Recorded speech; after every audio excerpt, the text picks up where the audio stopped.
테슬라는 정말 주말 사이에도 굉장히 이슈가 많았습니다. 특히나 잦은 리콜했다라는 이슈가 있었는데 얼마만한 영향을 미칠는지 그런 부분까지 좀 말씀을 좀 부탁드릴게요. 우선 테슬라 주식 갖고 계신 분들 가슴이 많이 졸이실 거라고 생각이 들고 많이 속상하실 거라고 생각이 들고 제가 2월 10일자 이날 이데일리 방송에서 2월 달 대통령이 취임하고 나서 그 다음 그러니까 취임한 해에서 2월 달은 1950년부터 2020년까지 한 번도 주가가 오른 적이 없었다. S&P 500이. 이러한 거시적인 좀 상황도 말씀을 좀 드렸었고요. 그리고 테슬라 주가가 가지고 있는 기본적인 한계, 즉 기대치에 의해서 상승된 최고치를 찍었던 것이 펀더멘탈 소식들이 받쳐주지 않을 경우에는 자그마한 소식에도 나쁜 소식에도 떨어질 수밖에 없고 좋은 소식에도 올라갈 수밖에 없는 그런 상황이다. 테슬라의 펀더멘탈이 근본적으로 변하는 것은 올해 6월로 예고되고 있는 텍사스 오스틴에서의 FSD의 비감독 실험에 있다라고 제가 이미 말씀을 드렸습니다.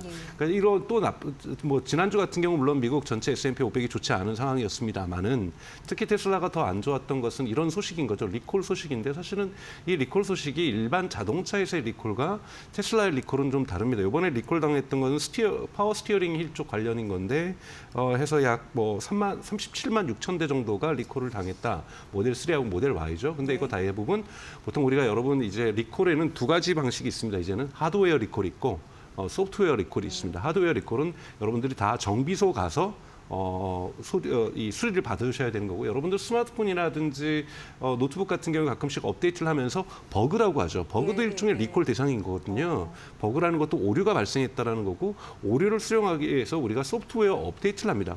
보안의 문제일 수도 있고 기능의 문제일 수도 있죠. 이제 자동차 같은 경우에도 테슬라 같은 차량들은 OTA 방식이라고 해서 소프트웨어 업데이트를 통해서 이 문제를 대부분 해결할 수 있는데 이번에 파워 스티어링에 있는 문제도 마찬가지로 소프트웨어 업데이트를 통해서 이루어진다. 여러분 아이폰이라든지 갤럭시에서 노트북에서 버그가 있어서 업데이트한다고 해서 그 회사의 근본적인 펀더멘탈이 문제가 되느냐? 아니라는 거죠. 그런 부분에서 이건 조금 과잉된 일반적인 자동차 회사에 대한 반응과 테슬라가 혼돈되는 부분이라고 저는 생각하고 있습니다. 근데 이제 1년간 리콜이 15배 폭증했다고 해서 주요 완성차 대비해서는 높은 비율 아니냐 이렇게 생각을 하시던데 비교를 하면 안 된다는 거죠? 그렇죠. 이제 물론요. 물론 가장 중요한 건 리콜이 없으면 제일 좋죠. 우리도 소프트웨어 버그가 없으면 제일 좋은 거고요. 이런 문제들에 대해서 이제 테슬라가 인식하고 있느냐 없느냐 이것이 그리고 또한 치명적인 어떤 사고라든지 안전사고로 연결되느냐 이런 부분일 거라고 저는 생각이 드는데 이러한 대부분의 경우는 안전사고와 연결됐던 부분들은 좀 존재하지 않는 상태이기 때문에 리콜 자체를 가지고서 테슬라가 차량을 못 만든다, 안전하다 이렇게 얘기하는 것은 조금 과장된 기준이라고 저는 생각하고 있어요. 그래서 여러분들이 보실 때 리콜 소식 자체가 테슬라의 주가를 하락하고 있다는 거는 여론에서 다른 계기점이 있었기 때문에 너무나도 지금 펀더멘탈이 받쳐주지 않은 상태에서 기대치가 많이 상승되어 있기 때문에 이런 부분에서 이런 작은 소식에도 여러분들의 심리죠. 이건 특히 이제 테슬라 같은 경우 여러분 대부분 단기 투자가 아니라 장기 투자를 하게 되는데요. 단기 투자는 이 마음이 심약해질 수밖에 없습니다. 계속 올라줘야 되는데 뭔가 계속 떨어지게 되면은 심약해질 수밖에 없는 거고 이런 소식 하나하나가 주가가 흔들린다는 것 자체 좀 근본적으로 제조 공정의 문제가 드러났다든지 근본적인 품질 자체가 문제가 있다는 지적이 나오는 것이 아니라 이러한 잦은 리콜과 잦은 소프트웨어 업데이트가 일어난다는 것 자체를 테슬라에서는 부정적으로 볼 뉴스는 저는 아니라고 보고 있습니다. 네. 자, 잦은 리콜 소식뿐만 아니라 이 이슈도 테슬라 하락의 원인이 됐다라고 얘기를 하고 있어서 그 이슈를 좀 여쭤보려고 합니다.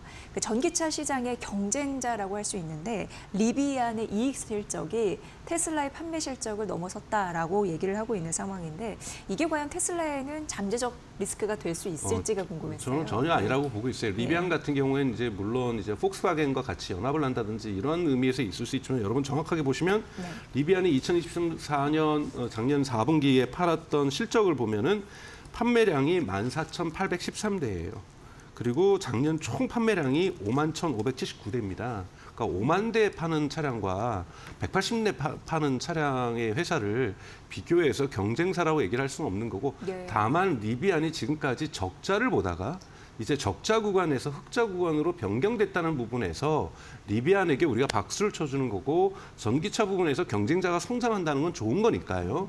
그런 부분에서 리비안 자체가 성장하는 것은 전기차 환경 전체에서 좋은 것이지 이것이 테슬라에게 경쟁이 된다 이렇게 보기는 어려운 거죠. 오히려 지금 테슬라 같은 경우에는 일론 머스크가 너무 지나치게 정치적인 활동을 하게 되면서 소비자들에게 반감을 사는 문제 이것이 지금 점점 시간이 갈수록 심각해지고 있는 문제 이런 부분들을 좀 저는 우려하고 있는 거고요.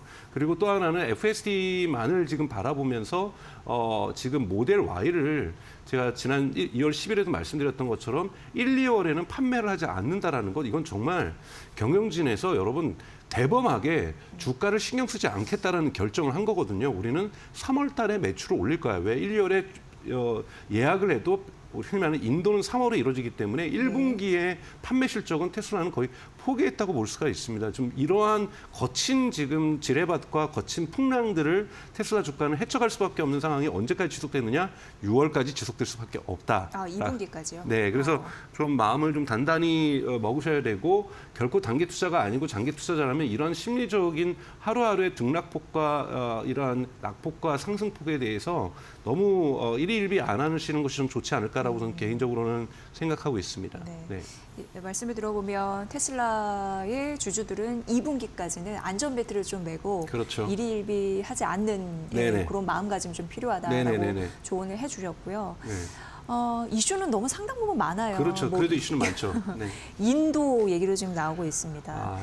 올해 4월 말부터라고 들었는데 인도 쪽 이제 판매를 시작을 할 것이다라는 부분이 있는데 인도 같은 경우에는 정말 중요한 게 가격 경쟁력이잖아요. 네. 그쪽에서도 이제 깎고 들어가는 부분이 있어야 될 텐데 그러니까, 우리나라도 일부 차종밖에 안 되잖아요. 네네네네. 그런 셈법은 또 어떻게 보십니까? 그러니까 우선은 여러분 인도에서 테슬라라든지 해외 차량, 인도에서 생산되지 않는 차량, 특히 생산될 때도 5억 달러 이상을 투자해서 생산되지 않는 차량은 관세가 100%예요.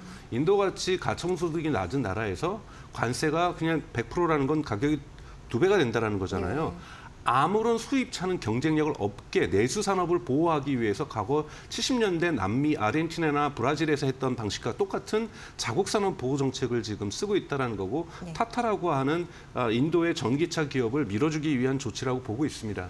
그럼 여기에서 관세를 갖다가 낮춰서 들어가기 위해서는 결국은 테슬라도 현지 생산을 해야 되는데 우선은 테슬라는 그러한 계획을 가지고 있고 이 부분이 이제 아직 베일에 쌓여 있지만 여러분도 이제 듣고 있는 올해 5월 또는 6월에 나올 거라고 예상되는 모델 Q가 인도를 공략할 수가 있겠죠. 그래서 지금 벌써 링크드인이라든지 이런 구인 구지 사이트에서 테슬라 마케팅 인도 직원을 뽑고 있습니다.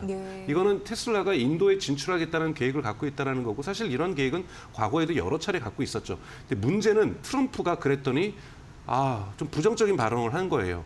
굳이, 그러니까 이해는 하겠지만 굳이 미국의 조력을 인도에 갖다 줘야만 하느냐.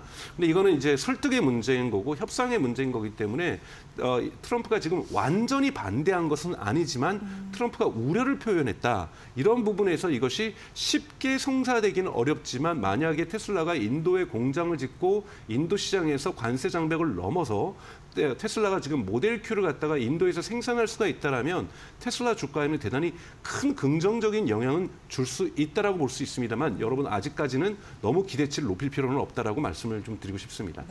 인도도 자동차 시장에서 꽤 큰 앞으로 성장 가능성이 있는 시장이죠. 그렇기 때문에 먹을거리가 있는데 일단 트럼프 대통령의 눈치가 보이는 거죠. 그렇죠. 미국 내에 자국 내 생산을 최우선으로 하기 때문에 굳이 인도 가서 그러면 일자리 창출을 또 뺏기는 걸 수도 있고 눈치를 봐야 그러니까 시장이 있고. 커지는 거죠. 사실은 미국 시장 자체가 커지는 거고 미국에서 생산된 걸 인도에서 수출하겠다 그럼 인도가 관세를 낮춰야 되는데 인도에다 그렇다고 보복 관세할 것도 많지도 않아요. 미국이.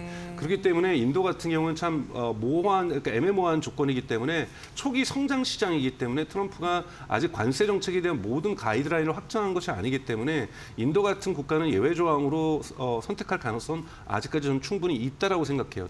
인도에다 관세를 갖다가 보복 관세를 매긴다고 해서 미국에 득될 것이 아무것도 없는 상황이거든요. 그렇군요. 앞으로 이 이슈는 끊임없이 좀 따라가 봐야 될 것 같습니다. 네네. 테슬라의 그 주가에도 긍정적인 영향을 미칠 수 있는 물론요. 부분인데 크게 영향을 미칠 수 있습니다. 예, 관세 협상에서 이럴 만한 카드가 없다고 하니까 네. 좀 봐야 될 것 같고요.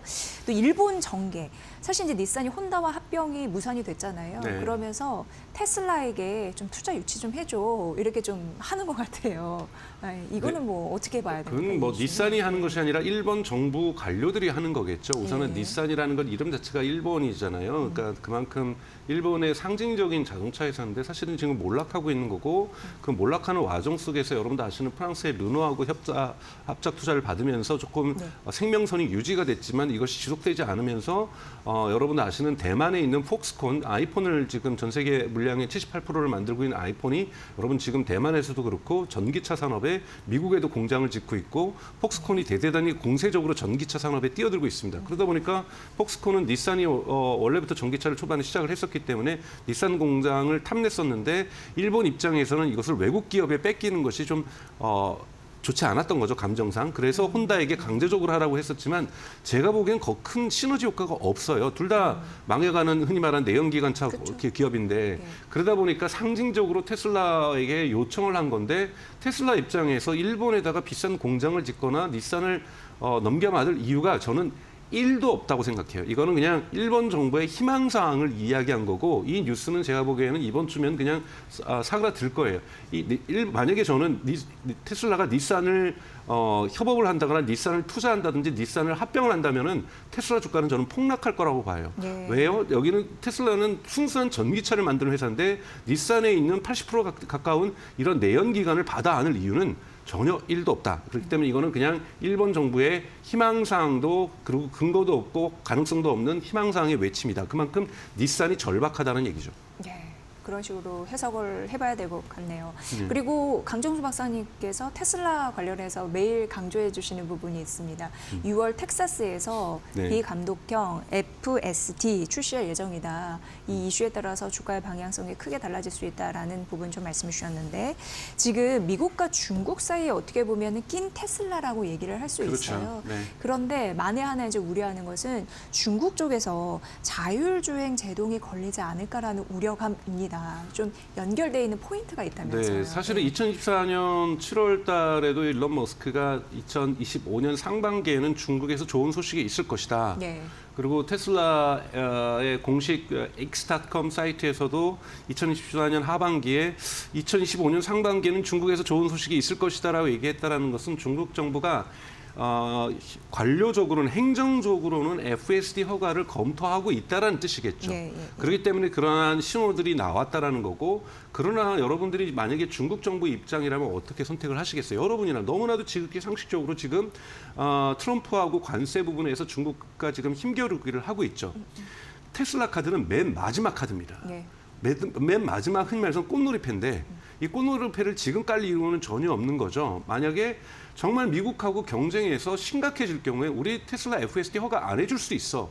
라고도 나오면서 일론 머스크를 압박을 통해서 간접적으로 트럼프 행정부의 압박을 취할 수 있는 것이 중국의 FSD 카드다 보니까 중국은 이것을 끝까지 들고 있을 겁니다. 그렇기 때문에 아직까지는 여러분도 아시겠지만 지금 4월 이후에나 미국의 관세 정책이 확정될 거라고 보고 있는 거거든요. 미국의 관세 정책이 확정되기 전까지 중국에서 테슬라 FSD 허가 문제는 유보되어 있다라고 볼 수가 있는 거고요. 그것도 네. 4월 이후에나 중국에서 FSD 허가 문제가 저는 결정될 거라고 보고 있습니다. 그래서 대단히 지금 정치적으로 불안정한 상황들이 3월, 4월에도 지속될 것이고 이 결과에 따라서 중국 정부의 허가 문제가 결정이 될 것이고 이거에 따라서 테슬라 주가는 대단히 큰 폭으로 만약에 중국에서 완전히 금지가 되는 조치가 이뤄진다면 미중 간의 갈등이 심화되면서 대단히 되돌리기 어려울 정도로 주가가 내려갈 수가 있을 거라고 저는 보고 있고요. 네. 긍정화된다라면 대단히 큰 폭으로 주가가 상승할 수 있는 대단히 중요한 계기죠. 즉 6월 달에 있는 텍사스 오스틴에서의 FSD 비감독만큼 중요한 것은 중국에서의 FSD 허가 문제라고 저는 보고 있습니다. 네. 마지막 질문 간단하게 좀 여쭙도록 네. 하겠습니다. 4분기 실적에 대한 자신감을 테슬라는 보였는데 믿어도 될까요? 올해 2024년 예, 2025년이요. 예. 그거는 1분기는 지금 차량 판매를 거의 포기한 상태라고 볼 수가 있고 이거는 네. 고의적이고 의도적인 거죠. 생산을 모델 Y를 대단히 빠르게 3월부터는 가속화시키기 위해서 램프업하기 위해서라고 보고 있고요. 모델 Q의 등장이 지금 현재 테슬라 공식 사이트들을 통해서 예고가 되고 있습니다. x.com을 통해서 저는 모델 Q가 의미 있는 생산 양식을 할 거기 때문에 전체 2024년 대비 2025년 자동차 판매 매출에서도 한 20%의 성장은 충분히 가능한 하반기 중심으로 해서 가능할 거라고 저는 보고 있기 때문에 네. 테슬라 주가는 하반기 정도부터 오스틴에서의 테스트와 함께 상승할 수 있는 가능성들을 가지고 있다고 보고 있습니다. 네. 많은 시청자분들이 강정수 박사님의 테슬라 콘텐츠 좋아하시더라고요. 네. 근데 너무 서화 개미들의 원픽이어서 저희가 지속적으로 이슈 나올 때마다 꼭 점검해 드리도록 하겠습니다. 블루닷 AI 강정수 박사의 분석으로 여러분 함께 하셨습니다. 잘 들었습니다. 네, 고맙습니다.